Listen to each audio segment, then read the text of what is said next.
거예요. 저처럼 힘든 사람도 이렇게 잘 살고 있으니 제 이야기를 듣고 힘내셨으면 좋겠어요. 저는 남편과 어린 나이에 만났습니다. 대학교를 졸업하고 취업 준비를 하고 있을 때 만났어요. 제가 중학교, 고등학교를 전부 여중여고를 나왔고 대학교도 여학생들이 많은 과를 가서 남자를 만날 기회가 없었습니다. 그리고 제 주위에 남자인 친구들도 단 한 명도 없고요. 그런데 졸업을 하자마자 저에게 남자친구가 생겼습니다. 저보다 나이가 많은 오빠였는데 제가 취업 준비를 하고 있을 때 정말 많은 도움이 되었어요. 제가 힘들 때 옆에서 위로도 해주고 좋은 말도 많이 해주어서 힘이 되었죠. 그런데 남자친구의 딱 한 가지가 마음에 들지 않았어요. 바로 남자친구의 집착입니다. 항상 어디서 뭐라든지 사진을 찍어서 보내야 했고 전화를 받지 않으면 의심부터 했어요. 그런데 저는 그때 연애가 처음이었기 때문에 다른 사람들도 연애를 이렇게 불편하게 하는가 싶었어요. 남들도 다 저처럼 연애하는 줄 알았습니다. 그리고 저에 대해 모든 걸 알고 싶어 하는 남자친구를 보면서 저를 정말 사랑한다고 느꼈어요. 그래서 제가 더 잘하고 의심하지 않게 남자친구한테 믿음직스러운 모습을 많이 보여주려고 했죠. 그리고 남자친구도 워낙 팔불출이어서 주위 친구들한테 제 이야기를 많이 하고 다녔어요. 주위 사람들이 그만하라고 말릴 정도로 말이죠. 남자친구가 제가 이성들과 같이 있는 걸 좋아하지 않는데 제가 주위에 친구가 다 여자들 뿐이니 너무 만족해 하더라고요. 그래서 저도 남자친구와 제가 천생연분인 줄 알았습니다. 그러다 보니 남자친구의 그런 집착에도 오랜 연애를 할 수 있었죠. 제가 취업에 성공을 하고 저와 남자친구는 결혼을 했어요. 주위에서 너무 섣부른 판단 같다며 말리긴 했지만 이미 저희는 서로에게 미쳐 있었기 때문에 사람들의 의견은 듣지 않았어요. 부모님들까지 말릴 정도였지만 고집대로 해버렸죠. 결혼을 하고 나서 신혼생활 때는 이렇게 행복해도 되나 싶을 정도로 좋았어요. 저를 무지막지하게 아껴주는 남편과 안정적인 가정이 생기니 정말 행복했죠. 그런데 그때까지 저는 몰랐습니다. 그것이 바로 지옥의 시작이었다는 것을요. 저는 남편과 결혼을 하고 회사에도 당연히 열심히 출근을 했습니다. 직장 생활을 하다 보면 점심시간에 부서 사람들이랑 같이 밥도 먹고 업무 이야기로 연락도 하고 그러잖아요. 저도 당연히 그건 어쩔 수 없는 공적인 일이니까 남편이 이해해 줄 줄 알았습니다. 그런데 남편은 그것조차도 이해를 하지 못했어요. 업무 시간에도 전화와 문자가 계속 왔고 제가 바빠서 연락을 받지 않으면 화를 냈습니다. 그리고 제가 한두 번 받게 되면 상사들의 눈치가 이만저만이 아니었죠. 이뿐만이 아니었습니다. 매일 밤마다 퇴근하고 집에 들어가자마자 남편이 저에게 하는 말은 휴대폰 내놔 라는 말이었어요. 제 휴대폰을 1시간이 넘도록 뒤져서 이 사람이 누구고 무슨 이야기를 나눴는지 다 확인했죠. 제가 그 사람에 대해 말을 해도 남편은 믿지 않는 눈치였고 늘 의심했습니다. 아무리 설명을 해도 남편은 믿을 수 없는 듯한 눈빛으로 저를 쳐다보다가 어느 순간부터는 그 사람한테 남편이 연락을 했어요. 저도 몰랐던 사실이었는데 어느 날 출근을 하니까 과장님께서 저를 개인적으로 부르시더라고요. 한 번도 과장님과 단둘이서 뵌 적이 없어서 굉장히 기가 죽어 있었는데 갑자기 저에게 충격적인 말씀을 하셨습니다. 바로 제 남편이 어젯밤에 연락이 왔다고 말이죠. 과장님과 제가 공적으로 일 이야기를 한 것을 가지고 남편이 저에게 누구냐고 물어본 적이 있어요. 당연히 과장님이라고 설명을 했고 처음부터 끝까지 다 이야기해줬지만 믿지 않았습니다. 그런데 결국 제가 자는 시간에 남편이 저 몰래 과장님에게 연락을 했더라고요. 저 수진이 남편 되는 사람인데 혹시 과장님 맞으시죠? 라고 말이죠. 그래서 그날 과장님한테 정말 많이 혼났습니다. 이런 일이 한두 번이 아니에요. 항상 저와 잠깐이라도 대화를 했던 사람한테 남편이 스스로 연락을 해서 그 사람의 신분을 재확인했습니다. 이러다 보니 제가 난처했던 일들이 정말 많았죠. 하지만 더 심각한 상황은 따로 있었어요. 남편은 출근 시간 외에 저 혼자 밖에 나가는 걸 허락하지 않았습니다. 친구들도 만날 수 없었고 쓰레기를 버리러 나가는 것조차도 혼자 나가게 하지 않았어요. 이런 일 때문에 친구들과도 자주 못 만나게 되었고 점점 멀어졌습니다. 주말이 되면 너무 심심하고 외로웠어요. 남편은 컴퓨터 게임을 하거나 운동을 하러 나갔지만 저는 그런 거에 취미가 없었습니다. 그래서 남편한테 애완동물을 키우자고 했어요. 그럼 집안에 생기도 살고 남편과 제가 다시 사이가 좋아질 줄 알았습니다. 저의 제안에 남편도 좋다고 했고 얼마 지나지 않아 정말 귀여운 강아지를 남편이 데리고 왔어요. 그 강아지한테 엄청나게 많은 애정을 쏟아부었던 것 같습니다. 정말 작고 소중한 강아지 덕분에 제 삶이 조금 나아지는 것 같더라고요. 하루 종일 집에 있어도 강아지와 노는 것 때문에 전혀 심심하지 않았습니다. 강아지와 매일 붙어 있었고 남편과 같이 놀지 않아도 저는 괜찮았죠. 그런데 어느 날 퇴근을 하고 집에 들어갔는데 집에 강아지가 없었습니다. 집에 있던 남편한테 강아지에 대한 행방을 물으니 다른 집에 보냈다고 하더라고요. 너무 놀랐고 화가 미친 듯이 났습니다. 저한테 물어보지도 않고 멋대로 행동하는 남편한테 그때 울분이 터진 것 같아요. 남편이 강아지를 보낸 이유도 어이가 없었습니다. 자신보다 강아지를 더 좋아하는 것 같아서 질투가 나서 그랬다고 해요. 그 말을 듣는 순간 화가 머리끝까지 차는 느낌이 들었고 남편은 눈치 없이 휴대폰을 달라고 했죠. 저는 남편한테 줄 제 휴대폰을 바닥에 던져버리고 말았습니다. 더 이상 저도 참을 수 없었어요. 남편 때문에 일상생활이 불가능해질 정도로 구속이 심해지고 있었고 회사에서는 저와 대화를 조금이라도 하면 제 남편한테 연락이 가니까 다들 저와 대화를 하지 않으려고 했거든요. 남편은 저의 폭력적인 모습을 처음 보고 굉장히 놀라했죠. 남편이 놀라는 모습을 보고 효과가 있나 싶었는데 전혀 아니었습니다. 오히려 남편이 더 화를 냈어요. 제가 던져서 부서진 휴대폰을 주워들더니 더 세게 집어던졌습니다. 그것도 땅바닥이 아니라 벽으로 말이에요. 그래서 저희 집 벽에 구멍이 났어요. 저도 처음 보는 남편의 폭력적인 모습에 굉장히 겁을 먹었습니다. 잘못하다가 맞을 수도 있겠다는 생각을 했던 것 같아요. 제가 던져서 부서진 휴대폰들을 들면서 손이 다쳤는지 남편은 손바닥에 피가 나오고 있었고 저에게 말을 했어요. 나한테 함부로 화내지 마. 그 말을 듣는데 얼마나 소름이 돋았는지 모릅니다. 온몸이 오싹했고 이 사람이 제정신도 아닐 수도 있겠다는 생각을 그때 처음 했어요. 그날 이후로 저는 하루하루를 고통 속에서 살아야 했고 남들한테 피해를 줄까봐 제가 먼저 사람들과 거리를 뒀습니다. 퇴근하고 집에 들어가는 게 너무 우울했고 야근을 일부러 하고 싶을 정도였어요. 그런데 제가 이렇게 우울하고 슬픈 하루를 살고 있다는 걸 친구들도 알았는지 만나자고 하는 겁니다. 원래 남편이 저 혼자 친구들을 보게 하지 않는데 친구들이 제 남편에게 직접 연락을 했어요. 안 본 지 1년이 넘었고 제가 보고 싶다며 제 남편에게 친구들이 전화를 하니 남편이 못 이기는 척 저를 보내줬죠. 친구들은 눈치를 채고 대체 무슨 일이냐고 자신들한테 말하라고 했어요. 그 말을 듣는데 눈물이 펑펑 흐르는 겁니다. 그동안 힘들었던 것들이 파노라마처럼 머릿속에 다 지나갔어요. 그리고 친구들한테 그동안 제가 겪었던 모든 일화들을 하나부터 열까지 다 말했죠. 제가 말할수록 친구들의 표정이 점점 굳어갔습니다. 제가 생각한 것보다 친구들은 더 심각하게 받아들이고 있었죠. 그리고 저에게 해결책을 주었습니다. 막무가내로 나가보라고 했어요. 남편이 연락을 하더라도 다 무시하고 마음대로 놀라고 말이죠.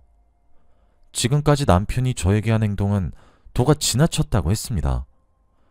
친구들은 오늘 자신들과 새벽까지 술도 먹고 클럽도 가면서 재밌게 놀자고 했어요. 한번 이렇게 막 나가야 남편이 정신을 차린다고 말이죠.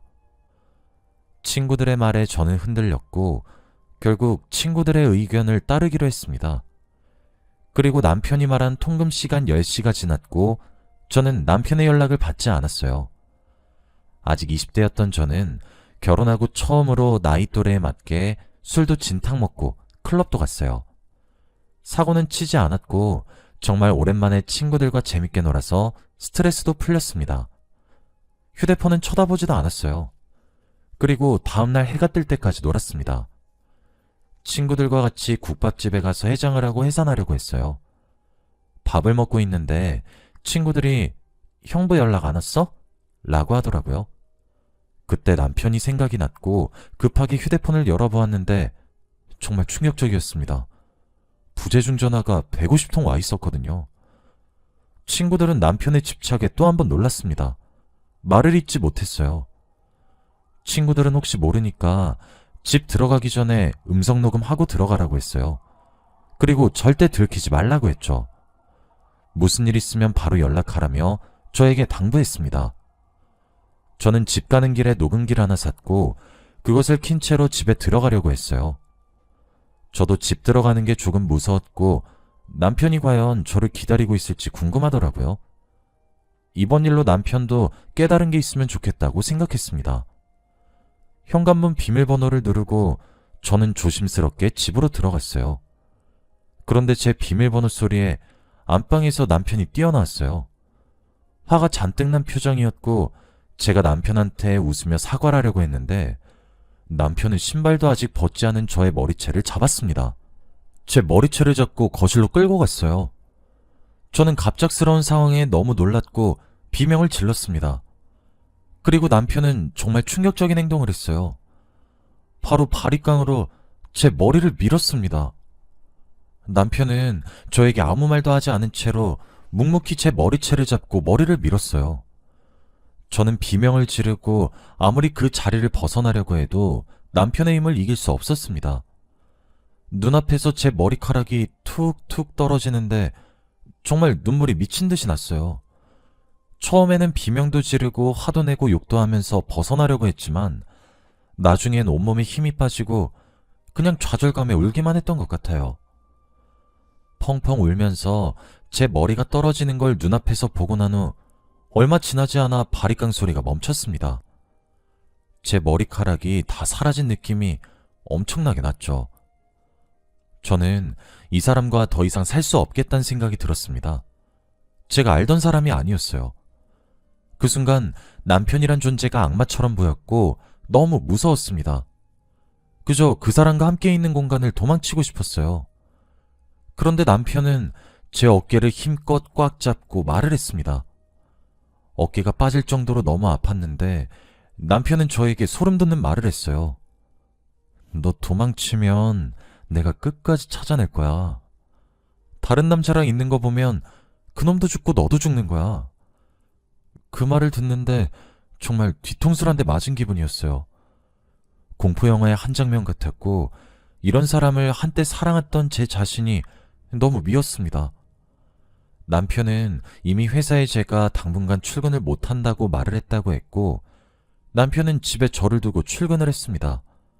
물론 제 휴대폰을 가지고 갔고 방도 잠궈버렸어요. 정말 소름 돋고 무서웠습니다. 어떻게 하면 이 고통 속에서 벗어날 수 있나 싶었죠. 방에서 나가고 싶었고 너무 힘들었습니다. 그런데 그날 오후 누군가 저희 집으로 왔어요. 제가 방에 갇혀 있고 현관문을 열 수 없는 상황이었는데 제가 미친 듯이 소리쳤어요. 살려달라고 말이죠. 사람이 갇혔다고 제발 살려달라고 구해달라고 했습니다. 저의 목소리를 들은 건지 얼마 지나지 않아 현관문을 부수는 소리가 들리더라고요. 그리고 제 방문을 열어주었는데 바로 저의 친구였습니다. 경찰까지 왔어요. 빡빡 밀어진 제 머리를 보고 친구가 기겁을 했습니다. 그리고 저는 제가 꼭꼭 숨겨둔 녹음기를 가지고 집에서 나왔죠. 가는 내내 손이 덜덜 떨리고 이게 꿈인지 생신지 잘 모르겠더라고요. 친구도 저의 상태를 보고 할 말을 잃었고 경찰차 안에는 정적이 흘렀습니다. 그리고 저의 녹음본을 듣고 다들 그동안 어떻게 버텼냐고 말을 해주었죠. 드디어 해방된 건가 싶어 눈물밖에 나오지 않았습니다. 남편을 마주하기도 싫었고 끔찍한 지옥으로 되돌아가고 싶지도 않았어요. 그리고 친구의 남편이 이혼 전문 변호사인데 자신의 남편을 소개시켜줬습니다. 당장 이혼 준비라고 고소하라고 말이죠. 친구한테 너무 고마웠고 저는 바로 이혼 준비를 했습니다. 그 과정에서 가족들에게도 다 밝혔어요. 한 번도 이 이야기를 한 적이 없는데 제가 그동안 남편한테 어떻게 구속을 받아왔고 어떤 고생을 했는지 다 알게 되시니 어머니와 아버지가 펑펑 우셨습니다. 부모님이 오열하시는 걸 보는데 그 어느 것보다 마음이 아프더라고요. 그리고 제 머리카락이 없는 걸 보고 더 슬퍼하셨습니다. 저는 경찰들과 부모님의 도움으로 그 사람을 마주하지 않은 채 고소를 진행했고 다행히 승소를 했습니다. 합의는 전혀 할 생각이 없었고 무조건 처벌을 받길 원했어요. 전 남편은 저에게 찾아와서 사과를 하고 싶다고 100번 1000번 말했지만 저는 한 번도 봐주지 않았습니다. 그런데 더 충격적인 사실을 이혼소송 과정에서 알게 되었어요. 재판을 준비하면서 전 남편이 정신과 상담을 받았는데 사이코패스 성향이 있다고 합니다. 그래서 사람한테 공감도 잘 못하고 자신밖에 모른다고 해요. 연애 때 슬픈 영화나 감동적인 영화를 봐도 눈물 하나 안 흘리는 걸 보고 그저 감정이 메마른 사람인 줄 알았는데 사이코패스 성향 때문에 그런 줄은 상상도 못했습니다. 그 검사 결과를 보고 더 충격에 빠졌던 것 같아요. 제가 그동안 사이코패스를 사랑하고 같이 살았던 거잖아요. 그 충격이 얼마나 컸는지 모릅니다. 저는 전 남편과 헤어지고 이제 제 인생에 사랑은 없는 줄 알았어요. 그런데 정말 운명이란 것은 있는 건지 저에게도 다시 새로운 사랑이 찾아오더라고요. 바로 지금의 남편인 사람입니다. 남편은 전 남편 소송 문제로 경찰서를 자주 가면서 알게 된 경찰관이에요. 제 담당 경찰은 아니었는데 늘 자신 담당처럼 많이 챙겨주시고 이야기도 많이 들어주셨죠. 그리고 제 말에 공감도 잘해주시고 늘 집까지 데려다 주셔서 주위 사람들도 이미 이 경찰관이 저를 좋아한다는 걸 눈치챌 정도였습니다. 그리고 남편과의 기나긴 소송이 끝날 때까지 제 옆을 지켜주셨죠. 그렇다 보니 저희는 자연스럽게 연애를 하게 되었고 결혼까지 골인했습니다. 지금의 남편과 살다 보니 정말 건강한 결혼 생활이란 것이 어떤 건지 알 것 같아요. 서로에게 좋은 영향만 끼치다 보니 하루하루 살아갈 낙이 생깁니다. 이 사람과 만나기 위해 이렇게 먼 여정을 떠났던 건가 싶을 정도로 말이죠. 그리고 저는 이 남자와 결혼하면서 임신까지 했습니다. 전 남편과 만났을 때는 스트레스 때문에 아이를 가지지 못해서 포기했었는데 지금의 남편과는 엄청나게 빠르게 임신에 성공했어요. 그리고 저는 지금 만삭입니다. 정말 신기하고 놀라운 일이죠. 그리고 얼마 전 충격적인 소식을 알게 되었어요. 저의 전 남편이 얼마 전 수감되었다고 합니다. 저와 그 일이 있고 나서 감옥에 간 뒤 출소를 하자마자 또 사고를 쳤다고 해요. 다른 여자한테 집착을 하다가 결국 사람을 다치게 했다고 합니다.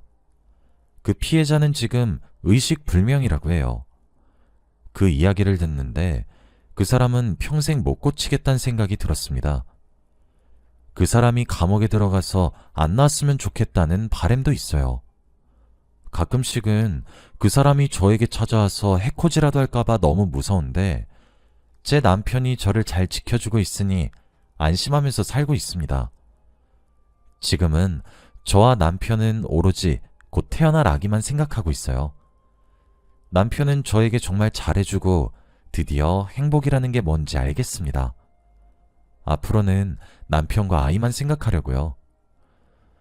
그 일이 있고 나서 제 인생에 앞으로는 행복이 없을 줄 알았는데 또 그게 아니더라고요. 다들 힘든 일이 있다고 포기하지 마시고 헤쳐나가시길 바랍니다. 저도 정말 죽을 것 같이 힘들 때 악착같이 버텼어요. 여러분은 저 같은 일 겪지 않으셨으면 좋겠습니다. 사람 만날 때 섣불리 결정하지 마세요. 꼭 제대로 알고 콩깍지를 벗기고 결혼하시길 바랍니다. 저는 아직도 그 사람과 결혼했던 게 제 인생의 최대의 후회예요. 저의 이야기는 여기까지예요. 들어주셔서 감사합니다.